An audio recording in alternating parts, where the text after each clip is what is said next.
heart transplant patient from Aberdare who was given just 2 weeks to live will take on his biggest challenge to date this weekend. 26-year-old Rhys Llewellyn's taking on Snowdon, less than 9 months after having life-saving surgery. Well, I spoke to him just before he left Aberdare to take on Wales's highest mountain.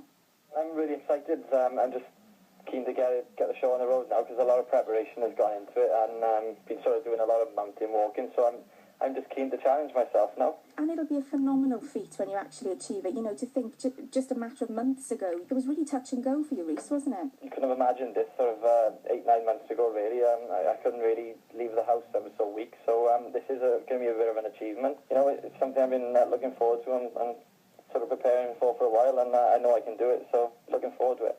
Now, Rhys, you were diagnosed with cardiomyopathy, weren't you, as a baby? That's right. But you'd managed to live a fairly normal life, hadn't you, up until the last year or so? Yeah, like I said, I've more or less participated in sort of normal activities when I was growing up and what have you. I always took medication, and I always got sort of breathlessness during exercise, but I mean, nothing that ever made me stop, you know, and my friends and family have always been aware of it, so I've always had people around me to keep an eye on me, but you know, it's never really stopped me doing anything, to be honest with you. So when did you start to feel really unwell then? It was around about March or April 2011. I just sort of came down with sort of flu-like symptoms, like aching and sort of just tired. You know, I was told it was just a chest infection at the time, but it turns out that the fluid on my lungs was down to heart failure. And ultimately, you needed a heart transplant, didn't you? Yeah, we found out on June the 15th, 2011, down at the Heath Hospital in Cardiff, that I needed a heart transplant.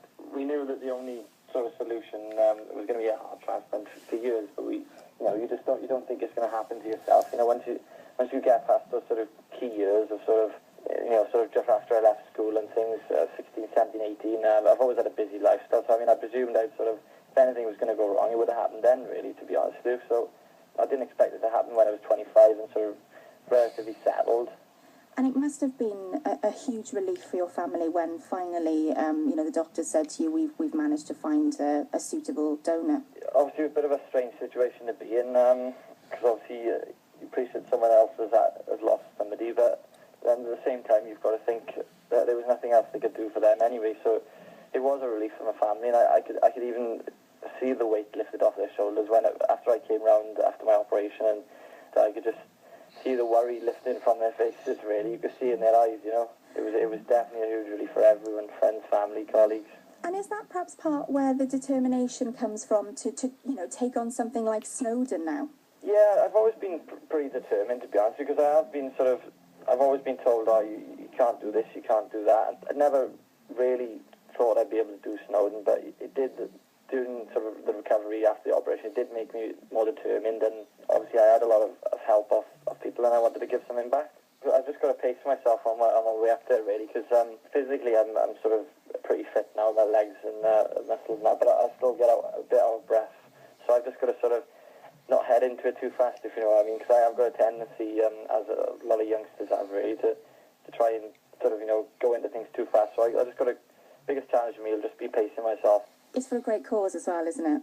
Yeah, so I've had a lot of help of, obviously, the NHS staff, but a lot of the staff are actually employed or funded by the British Heart Foundation, so I've had a lot of help off them as well, and obviously they fund a lot of research into, sort of how to tackle heart disease, and a lot of the information I've had as well about how to eat healthy and things is all British Heart Foundation funded, so I'm just pleased to be able to give something back. Another reason why I want to do this Snowdon walk is just to encourage people really to join the organ donation register or give blood or even just talk to their loved ones about their wishes, really, because it's so important.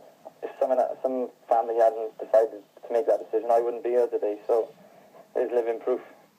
Rhys Llewellyn there speaking to us before putting on his walking boots, and he was telling me, Pete, he's already raised £3,500 for British Heart Foundation, so all the very best to him tomorrow. Good boy. Now, 12 minutes to 6, the time.